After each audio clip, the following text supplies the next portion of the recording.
What if Doctor Who hadn't been axed in 1989? That is something many have tried to guess at, and now it's my turn. I'll be going through this concept at the rate of one season per episode. These videos are based on information released by John Nathan Turner, Andrew Cartmel, Ben Aaronovitch, and a lot, and I mean a lot, of guesswork.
Season 45 of Doctor Who would have been the second season for Paterson Joseph as the Doctor, the second season for Jacqueline Pearce as Angela, and the first full season for Sokio Kanedo as Lizzie Clark. The second season for Gary Russell as producer, and the third and final season for Paul Cornell as script editor, with Robert Sherman taking over the following year. With the success of season 44 after the dip in viewership from 41 to 43, the BBC and CBS would have chosen to up the episode count from 8 episodes to 10 episodes, each still being 90 minutes long. Not only this, but Doctor Who would have been given a one-off Christmas special to air on Christmas Day and be part of the season's production. Essentially, season 45 would have 11 90-minute episodes, and from screen time, it would make it the longest season since season 6 in 1969, only falling 110 minutes short of it. Naturally, this would be very tiring for the cast and crew, but not too dissimilar from a normal American TV schedule. Season 45 would have leaned heavier to the serialised style of season 41 to season 43, and panopticon than season 44, while still remaining episodic-ish. The season would focus around Angela's husband Sebastian Jensen, played by Paul Darrow, who in fact claimed to kill the Doctor and claims to be his mortal enemy.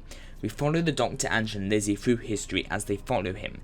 Naturally, this means that all but one episode, not including Christmas, would be set on Earth, and a fair few of them in history and in chronological order. This season would continue many plots from season 44, and even continue in some of the episodes plots which started way back in season 39 involving the Poplin and the Beloshians. It would be confirmed early on that the popular Beloshian character of Lieutenant Fassel would return in this season. The titles of this season would have remained largely the same, with the exception of Sokio Kanedo's name being added on. However, this was not done for the Scream last season. Originally, the Rogue and some of the Panopticon cast were to appear in the season more, but due to Mark Plant wanting Series 1 to end on a cliffhanger, the decision was made not to really include them, the Rogue just getting one small cameo in the final episode. Season 45 would have aired between the 30th of August and the 1st of November 2008, with the Christmas special being on the 25th of December 2008.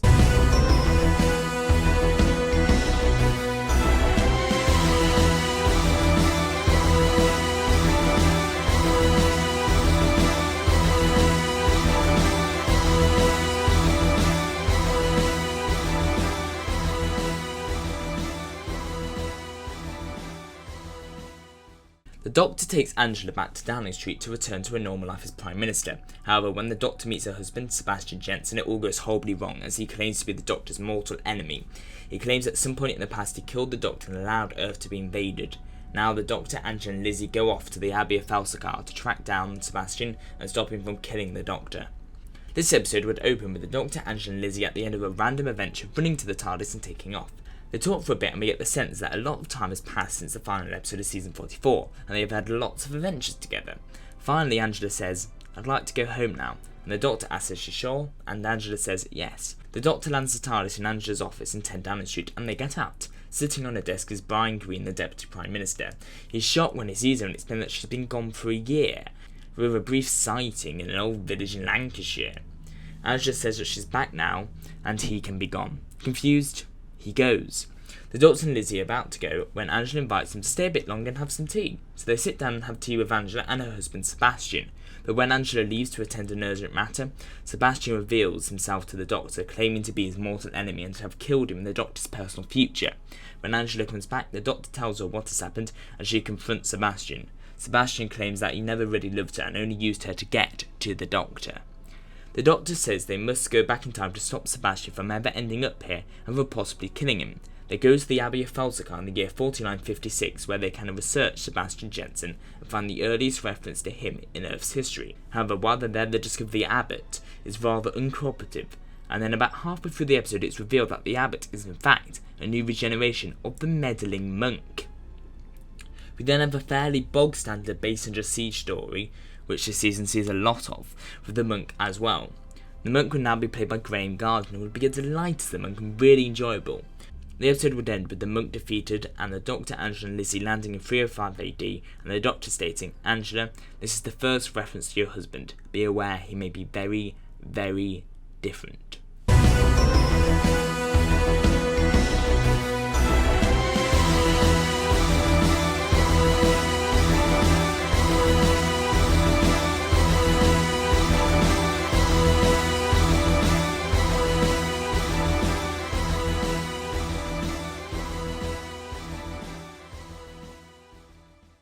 The Doctor, Angela and Lizzie arrive in Roman Britain searching for an earlier version of Sebastian Jensen. While there, they find a group of soldiers who worship the mysterious Mithras, the slayer of the demon bull. There they find Sebastian Jensen, who himself would do anything he could do to summon the demon bull. This episode takes place in Roman Britain in the year 305 AD, and we meet the earliest version of Sebastian Jensen, Sebastius. He is a simple man who is nothing like the man we saw in episode 1. He looks slightly younger by having his hair jet black, but other than that he hasn't really aged. Here there are a group of soldiers who hold rituals to summon the mysterious Mithras, slayer of the demon bull. The Doctor and Angela follow Sebastius up to the temple, leaving Lizzie behind to search Sebastius' tent. There she finds an alien communicator which seems to have been used to connect Sebastius to alien invaders.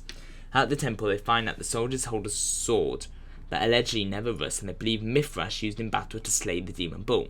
As the ritual begins, Lizzie rushes in and reveals the communicator to the Doctor and Angela. The communicator activates, to which a voice is heard demanding to know if the sacrifice is ready, as the sacrifice of lives will ensure Sebastian's power. Sebastian takes over, but Angela runs in and takes a sword and kills him. However, a bright light grows around him and Sebastian is brought back to life. The Doctor says psionic energy was forced through a black hole at Sebastius. The Doctor manages to get everyone out. The Doctor then goes back in the temple and tries and fails to reason with Sebastius. The Doctor tells him that, without the now escaped sacrifices, his masters will not come through to this world and Sebastius will not become truly immortal, although he will live for centuries. Sebastius tries to kill him, but Angela uses the rusted sword to intervene. Sebastius says he can't hurt a woman and he backs off, but vows to kill the Doctor if he encounters him again. The Doctor, Angela and Lizzie run back into the TARDIS and Sebastius is transmatted away.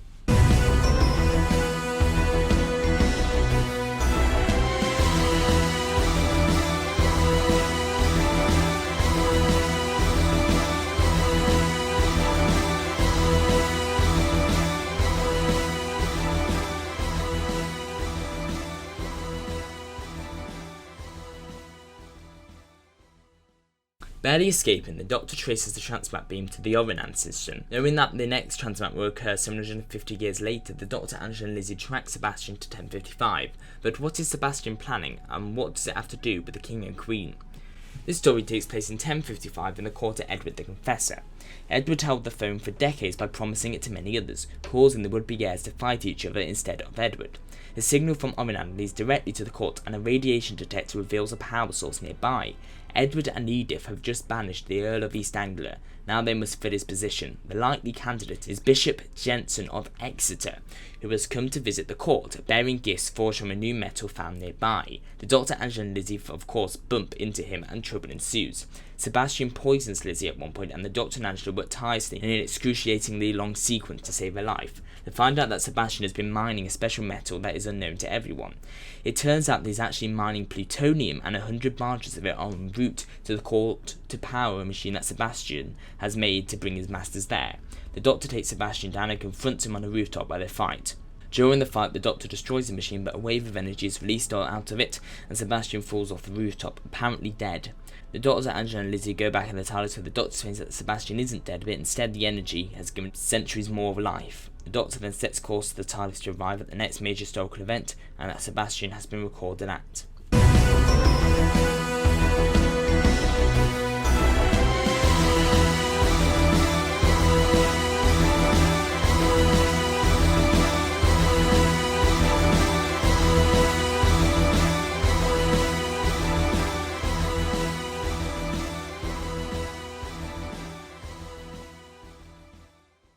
The Doctor, Angela and Lizzie follow Jensen to 1742, where Jensen is masquerading as one of the Prime Minister, Sir Roger Walpole's chief advisors.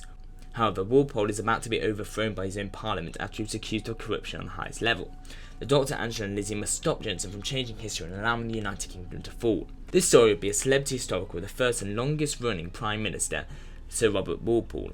It would feature Sebastian as one of Walpole's chief advisors and him fighting to keep Walpole in power, as this episode covers the events of Walpole's fall from power. In this, Sebastian would not know that Walpole fell from power in the way he did, and him being there could cause history to be changed. Highlights from this episode would include Angela meeting Walpole and them having a bitch fest with him being Prime Minister, as well as the House of Commons scenes expertly paralleling season 41, 42 and 43, while also being very historically accurate to what happened at the time.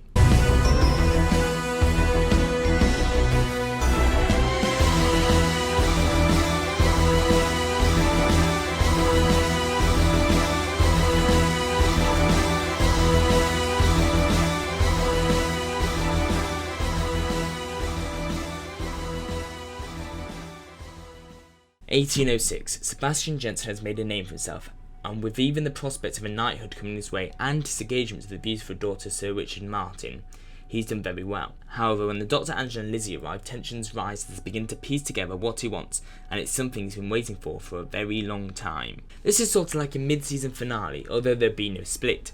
It would sort of round off everything but then pull the wool from under our eyes. It'd be set in 1806, about 60 years after the last episode, and it would reveal that the Nimon from Horns of Nimon and Return of Nimon were behind everything. However, at the end of the story, the Nimon are defeated by the Doctor, but we find out that the Nimon had been taking orders from someone else, and that they were just agents of the main villains. Once the Doctor, Angela and Lizzie leave, we follow Sebastian as he goes down in the cellar of his estate and speaks into a communication device, and through it, we see that he's speaking to an ice warrior.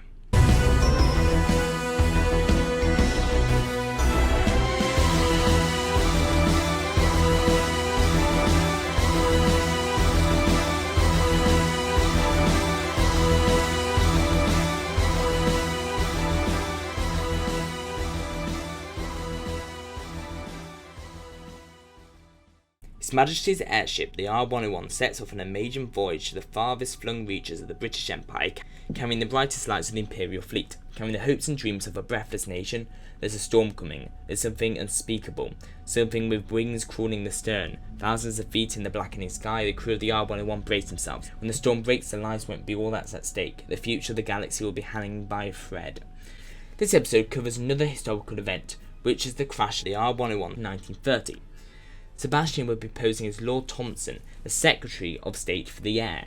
He has replaced Lord Thompson as he's found an ice warrior which has been trapped under the Pacific Ocean in ice, and now he's trying to send the ice warrior back to his masters through the R101 airship. The Doctor, Angela and Lizzie arrive on the R101 and attempt to stop him, as they believe that he's trying to stop the crash of the R101, and they have to do that because it's a fixed point in time. However, they realise what he's doing and they help him in the end, but then the R101 does crash, and because of the exchange of the Ice Warrior. Sebastian is rewarded by the Ice Warriors and told that it won't be long now until they can make their appearance and their move.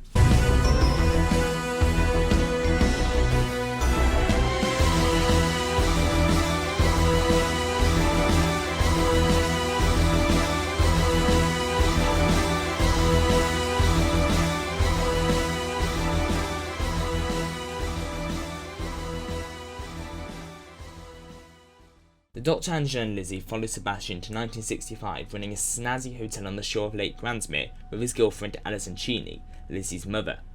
Jensen wants to use Alison to stop Lizzie from ever being born, but a greater threat is taking place, one no one saw coming.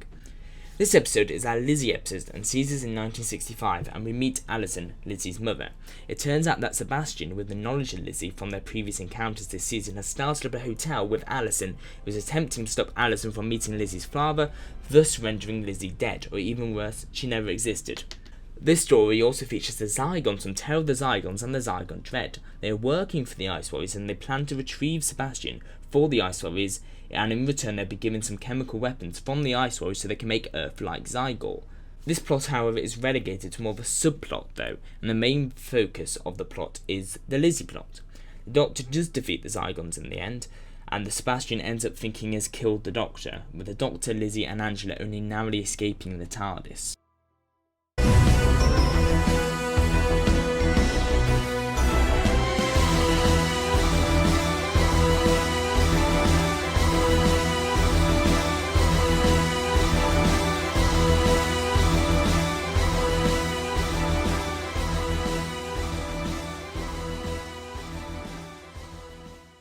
The Doctor, Angela and Lizzie return to the modern day to find Sebastian Jensen as acting Prime Minister of the UK in an 8-month absence from Angela. Society has been on the brink of destruction, and Jensen was there to lead the way. Now faced with an evil dictatorship run by her husband, Angela must make a decision for Queen and country. This story sees the Doctor, Angela and Lizzie returning to the present day, albeit 8 months later. As the Doctor now knows, Sebastian didn't kill him, but rather thought that he just did. However, when they return, they find that they are 8 months too late, and Sebastian has taken control of the UK and started an evil dictatorship. In this episode, we get a dystopian political drama that gives a new spin on the Doctor helps the Rebels formula, and shows an intense growth of Angela as a character as she decides that she must stay on Earth as Prime Minister to lead the country in a time of crisis and safeguard it against corruption and dictatorships. This story ends with everything seemingly sorted out. Sebastian is in prison, Angela has left, the Doctor and Lizzie go off in the TARDIS, back into time and space. But this episode ends with the scene Sebastian in prison and a guard walks up to him. He shimmers, revealing his true appearance, and it's an Ice Warrior. He says, "Soon the plan will fall into place."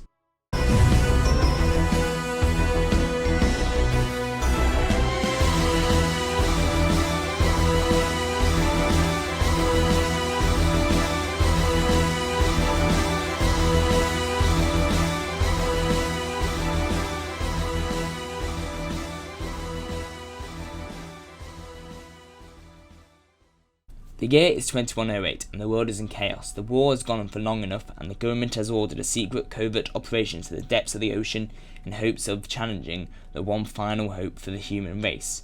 However, an old enemy lies there and the Doctor is the only person who can save both sides. This episode takes place 100 years after the last one and starts out as a normal adventure for the Doctor and Lizzie. However, like in something like Tomb of the Cybermen, they encounter a team of people who are trying to uncover a secret base underneath the ocean, and Sebastian is one of them. This story plays out like a base under sea story, the Ice Warriors, and they finally put their plan into motion. The Doctor spends the story warning other members of the group that Sebastian is in league with the Ice Warriors, but they distrust the Doctor and they lock him up. Finally, Sebastian does betray and he helps the Ice Warriors escape. The Doctor and Lizzie attempt to stop them, but they are gone with all the valuable resources found in the base. Sebastian meets with the President, whom he swaps out for an Ice Warrior agent, and they intend to finish the war that's been going on for some time. Sebastian and the Ice Warriors end up killing half of Earth's population, changing history and causing the Ice Warriors to invade the planet, be in charge of the survivors, and occupy Earth for the foreseeable future.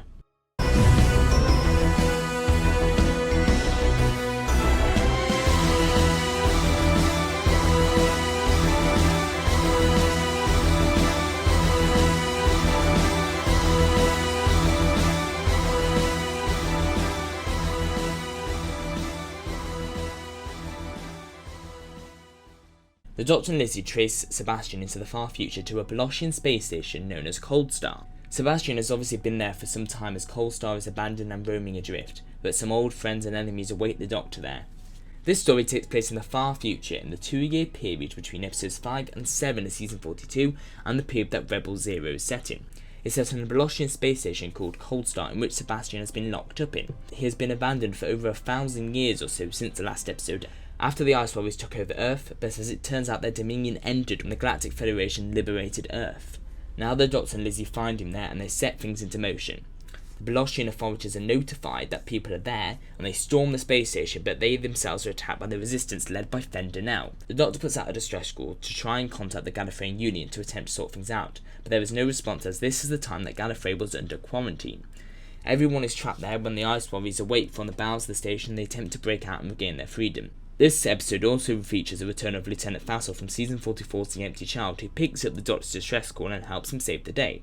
In the end, they find they have to go back in time to 305 AD and kill Sebastian before he was originally contacted, before the Doctor, Angela and Lizzie originally met him. This of course meant that the events this season never happened, and afterwards everything resets, with the Doctor and Lizzie back on the TARDIS. However, because they were both time travelers, they retain the memories. The Doctor realises that Angela would too, and they go back to 10 Downing Street to find Angela crying over her and Sebastian's bed as she realises Sebastian, her husband of 40 years, is dead and never really existed. The Doctor comforts her and tells her that soon her memories are going to fade away, and then we fade to black, with both of them crying, and the season ends. So there we have it, season 45. But wait, that's not it. Well, that is it for 45. But there'll be a Christmas special, remember, broadcast a few months later, so let's get into that now, shall we?